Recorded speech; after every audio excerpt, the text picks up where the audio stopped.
Hello student, welcome back to my channel. अगर channel पर नए हैं तो प्लीज़ चैनल को सब्सक्राइब करो और बेल आइकन जरूर प्रेस कर देना आगे आने वाली वीडियोस की नोटिफिकेशंस के लिए। आज का टॉपिक है हमारा development of standardised protocol to avoid near miss और सेंटिनल इवेंट्स। ये टॉपिक है मेडिकल एथिक्स एंड लॉ के लेक्चर सीरीज का। और आई थिंक इसके बाद सारे टॉपिक्स लगभग लगभग हमारे क्लियर हो चुके हैं। अगर कोई टॉपिक रह गया हो तो प्लीज़ कमेंट सेक्शन में कमेंट करके मुझे ज़रूर बता दीजिएगा। एक दिन मैं रिवीजन क्लासेस ले लूंगी, आप मुझे टाइम बता दीजिएगा, बेटर होगा। आई थिंक संडे ज़्यादा बेटर ऑप्शन है, तो लाइव आकर के मैं मेडिकल एथिक्स के जो प्रीवियस ईयर के क्वेश्चन पेपर्स है वो भी सॉल्व करूंगी एंड रिवाइज भी एक बार हम लोग कर लेंगे ओवरऑल। तो आगे चल बढ़ते हैं। सबसे पहले इंट्रोडक्शन पे हम आते हैं, होता क्या है, ठीक है। सेंटिनल इवेंट क्या है और नियर मिस क्या है, ठीक है।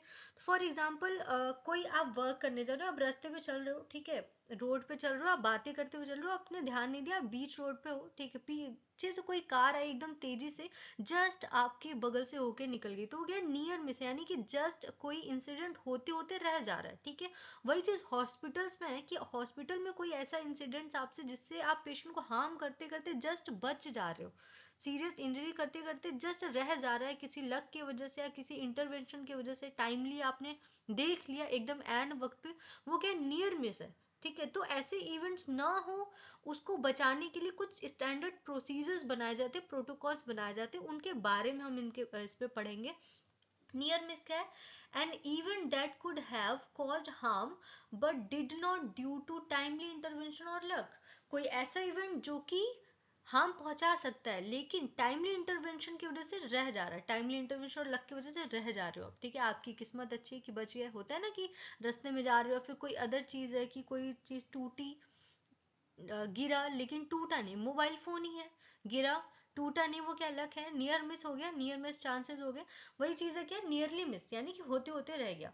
फिर सेंटिनल इवेंट क्या है, an unexpected occurrence leading to death, serious injury और रिस्क देयर ऑफ।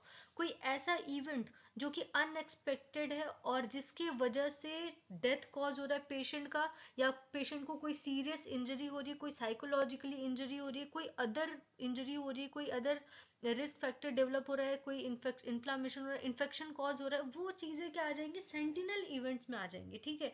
तो इसको इससे बचने के लिए ठीक कुछ प्रोटोकॉल्स फॉलो करने पड़ते हैं, ये काफी ज्यादा इंपॉर्टेंट है, ठीक है। तो सेंटिनल इवेंट क्या है, नियरली मिस क्या है, ये आपको क्लियर हो गया। अब देखिए, जो इंसिडेंट है ना, ये हेल्थ केयर डिलीवरी में नेग्लिजेंस को दर्शाता है कि अगर आपने प्रॉपर तरीके से ट्रीटमेंट नहीं दिया, प्रॉपर तरीके से आपने प्रोसीजर फॉलो नहीं किया है, ठीक है, केयर का ध्यान नहीं दिया, पेशेंट सेफ्टी का ध्यान नहीं दिया, तो वो आपका नेग्लिजेंस में आ जाएगा।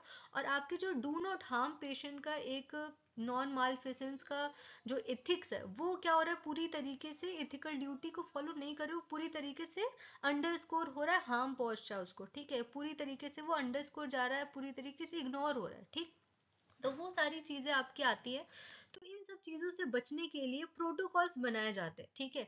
अब इन प्रोटोकॉल्स का इंपॉर्टेंस क्या होता है, तो सबसे पहले prevents harm to patient, patient को हार्म पहुंचने से बचाते हैं ये प्रोटोकॉल्स, ठीक है। आप किसी चीज को, किसी प्रोसीजर को कर रहे हो, आप स्टेप वाइज प्रोसीजर कर रहे हो। फॉर एग्जाम्पल छोटी सी चीज है, निडल स्टिक इंजरी, आप प्रॉपर तरीके से अगर प्रिकॉशन के साथ इंजेक्शन करने के बाद आप उसको कैपिंग कर रहे हो या नीडल को डिस्ट्रॉय कर रहे हो, बहुत सही तरीके से आपने डिस्पोज करा है, तो उस केस में आपको नीडल स्टिक इंजरी नहीं होगी, अगर आप प्रॉपर प्रोटोकॉल्स को फॉलो करते हुए काम कर रहे हो। बट अगर आपने हड़बड़ तड़बड़ में जल्दी जल्दी आपने करा और प्रोटोकॉल्स फॉलो नहीं किए, तो वो नीडल स्टिक इंजरी आपको हो सकती है, ठीक है। तो वही चीज है कि prevent harms to patient, patient को भी हार्म से बचता है और आपके लिए भी बेनिफिट है ये, ठीक है।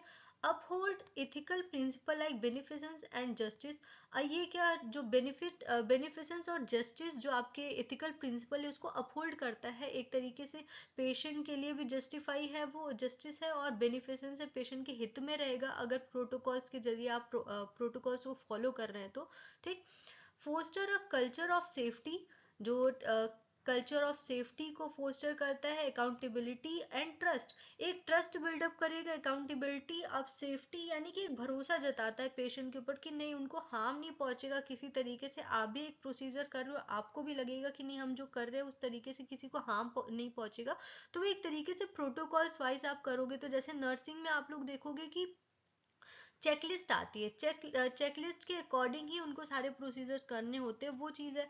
और हमारे लैब में भी, लेबोरेटरी में भी कोई आप लोग टेस्ट लगाते हो, ठीक है, कोई रिएजेंट डाल रहे हो, उसको इतने से इतने देर के लिए आपको रूम टेम्परेचर पे उसको क्या करना है, इंक्यूबेट करना है, या फिर किसी टेम्परेचर में इंक्यूबेट करना है। तो एक इस स्पेसिफिक आप टाइम लाइन और प्रोटोकॉल फॉलो करके चलते हो, तो उससे क्या होता है कि पेशेंट की सेफ्टी का भी ध्यान रखते हो आप, अकाउंटेबिलिटी और ट्रस्ट भी एक तरीके से बिल्डअप होता है अगर सही रिपोर्टिंग आप कर रहे हो तो। देन क्या है, enhances overall health care quality and outcome.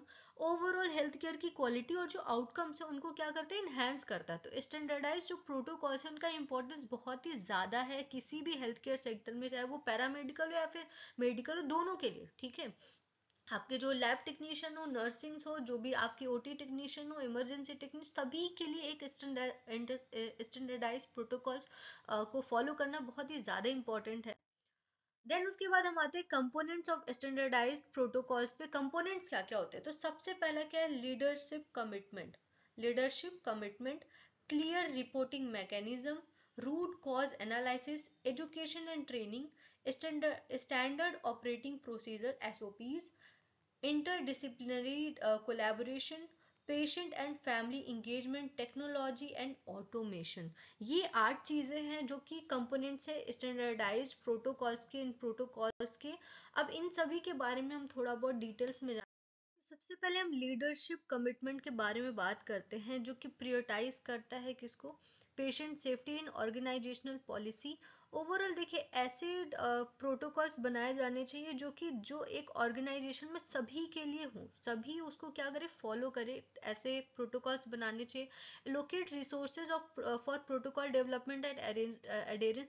जो प्रोटोकॉल डेवलपमेंट होना चाहिए उसके लिए भी रिसोर्सेज एलोकेट करें। फॉर एग्जांपल प्रॉपर पेमेंट, जो भी कह सकते हैं, मनी हो गया, टाइम हो गया, ओवरऑल सारे जो इंस्ट्रूमेंट लगते हैं उन प्रोटोकॉल को फॉलो करने के लिए, उन प्रोटोकॉल्स को डेवलप करने के लिए, उन सारे रिसोर्सेज का होना बहुत इंपॉर्टेंट है।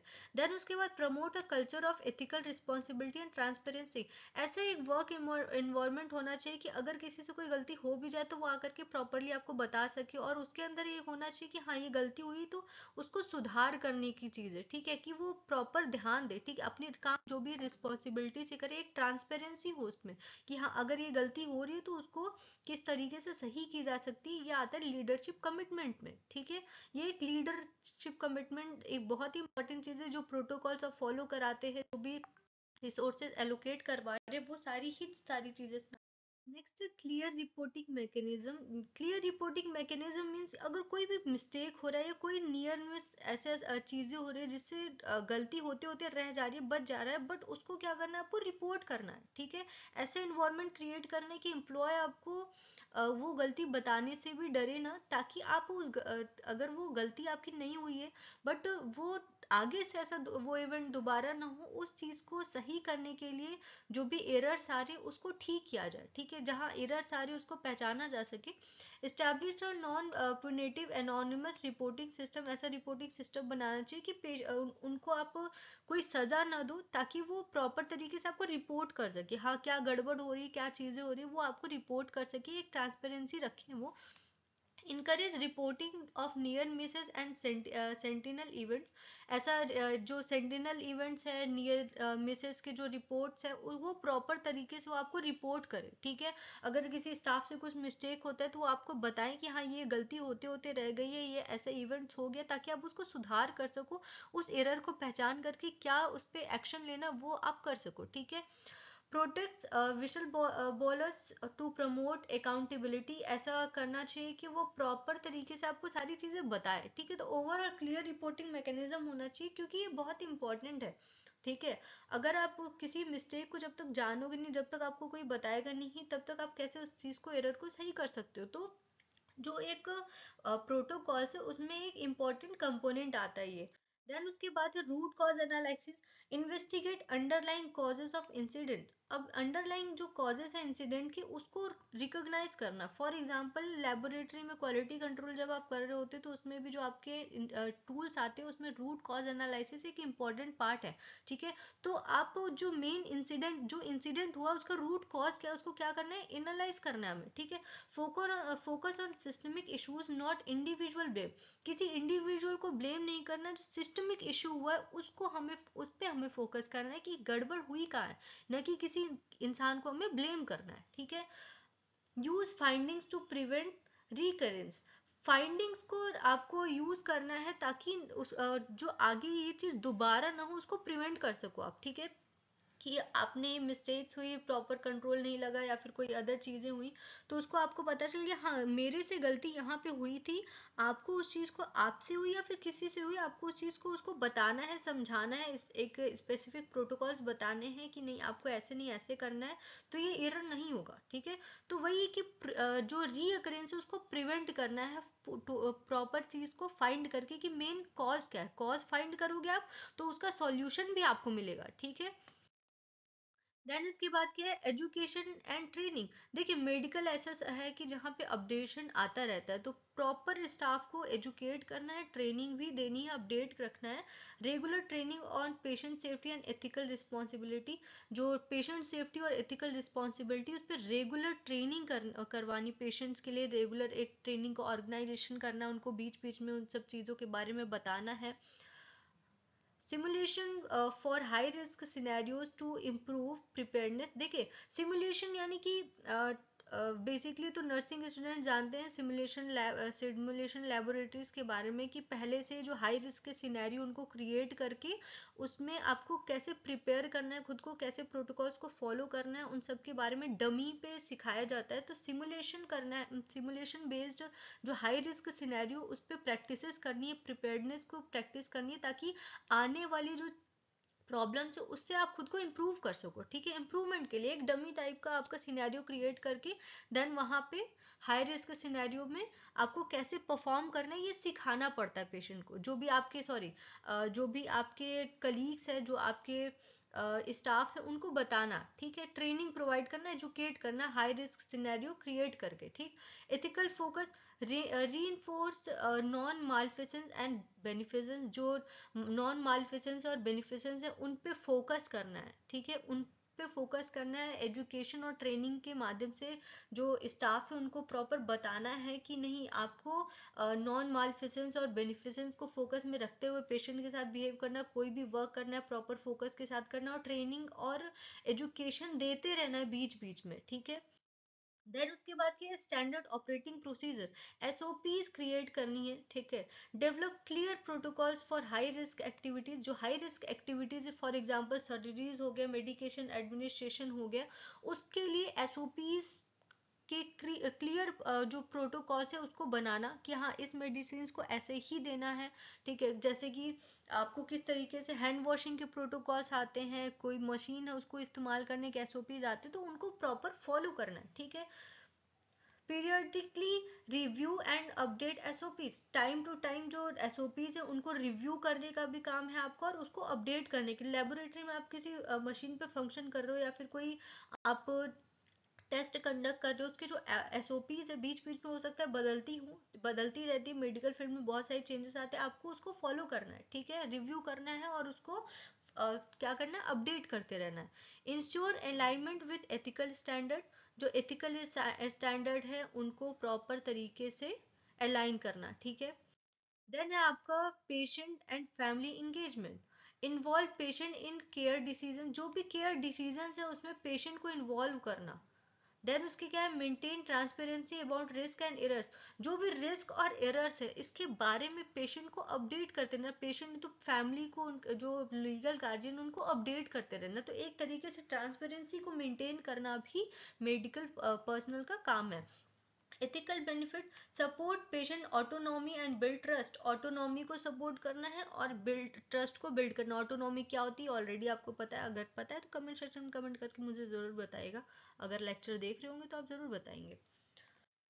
देन उसके बाद क्या, technology and automation, use electronic health records to reduce error. Error को रिड्यूस करने के लिए क्या करना है, जो हेल्थ रिकॉर्ड्स है उनको इलेक्ट्रॉनिक रखना है, इलेक्ट्रॉनिक हेल्थ रिकॉर्ड्स का इस्तेमाल करना है, ठीक है। Implement decision support system for better care delivery, decision support system का बेसिकली इम्प्लीमेंट करना है ताकि जो भी केयर डिलीवरी कर रहे हैं वो आपका बेटर तरीके से हो। Ethical focus, enhancing care without compromising patient right, patient के राइट को बिना कॉम्प्रोमाइज किए पेशेंट के केयर को इनहेंस करना, ये भी एक, ठीक है, ये भी एक क्या है, टास्क है, ठीक है, फोकस करना है इस पे। अब देखिए, टेक्नोलॉजी एंड ऑटोमेशन आपका आ जाता है किसमें, न्यू जो अपडेशन आ रहे हैं टेक्नोलॉजी का इस्तेमाल करके जो एरर्स को रिड्यूस किया जा रहा है वो सारी चीज़ें हैं। जैसे कि कह सकते हैं लेबोरेटरीज में जब हम लोग बायोकेमिस्ट्री लैब में काम कर रहे हो तो सेमी ऑटो की जगह फुली ऑटोमेटिक आ चुका है, जिससे कि ह्यूमन एरर्स के जो चांसेस, पिपटिंग के जो चांसेस वो काफी ज्यादा रिड्यूस हो जाते हैं। देन उसके बाद क्या, monitoring and evaluation, regular monitor करना है, इवेलुएट करना है, conduct regular audits and reviews of protocols adherence, proper जो प्रोटोकॉल्स है उनको रेगुलर ऑडिट करनी है, उनको रिव्यू करना है, ठीक है, और उनको चेंज करते रहना, अपडेट करते रहना है। Use performance metrics to measure outcomes, जो परफॉर्मेंस मेट्रिक्स है उसका इस्तेमाल करना चाहिए जो भी आउटकम्स आ रहे हैं उनको मेजर करने के लिए। ये क्या करता है, एरर को रिड्यूस करता है, पेशेंट को सेटिस्फेक्शन करता है। जो भी आप परफॉर्म कर रहे हैं उसके जो आउटकम्स आ रहे हैं, ठीक है, उसको ध्यान में रखना है कि हाँ सही आउटकम आ रहा है कि नहीं आ रहा है, आपको प्रॉपर ध्यान रखना, मॉनिटर करना है, इवेलुएट करना है कि हाँ अगर रिजल्ट हमारा सही आ रहा है कि नहीं आ रहा है। तो इससे क्या होता है, जो एरर होते हैं वो रिड्यूस हो जाते हैं और पेशेंट को भी सेटिस्फेक्शन मिलेगा, आपको भी सेटिस्फेक्शन मिलेगा कि हमारा पेशेंट सही है, ठीक है। देन क्या है, ड्राइव कंटिन्यूअस इम्प्रूवमेंट, जिसके जो इम्प्रूवमेंट है, ठीक है, उस पर फोकस करना है, ठीक। ये प्रॉपर क्या करता है, कंटिन्यूअस इम्प्रूवमेंट को ड्राइव करता है, बेसिकली कंटिन्यूअस इम्प्रूवमेंट करते रहना है आपको अपने वर्क में, अपने प्रोफेशनल में, ठीक है। मॉनिटरिंग एंड इवेल्युएशन का पूरा यही मतलब है। देन उसके बाद है एथिकल कंसिडरेशन पे हम आते हैं।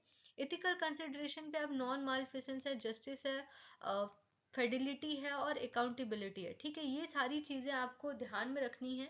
Non maleficence, prevent harm through proactive measures, ensure equal treatment, protocol application, transparency and addressing errors, build trust, responsibility for lapses in care, ये सारी चीज़ें आपको ध्यान में रखनी है। इथिकल कंसिडरेशन, ये सारी चीज़ें हैं, ये कंपोनेंट्स आ जाते हैं किसमें, प्रोसीजर्स में, ठीक है, स्टैंडर्डाइज प्रोटोकॉल्स में आ जाते हैं।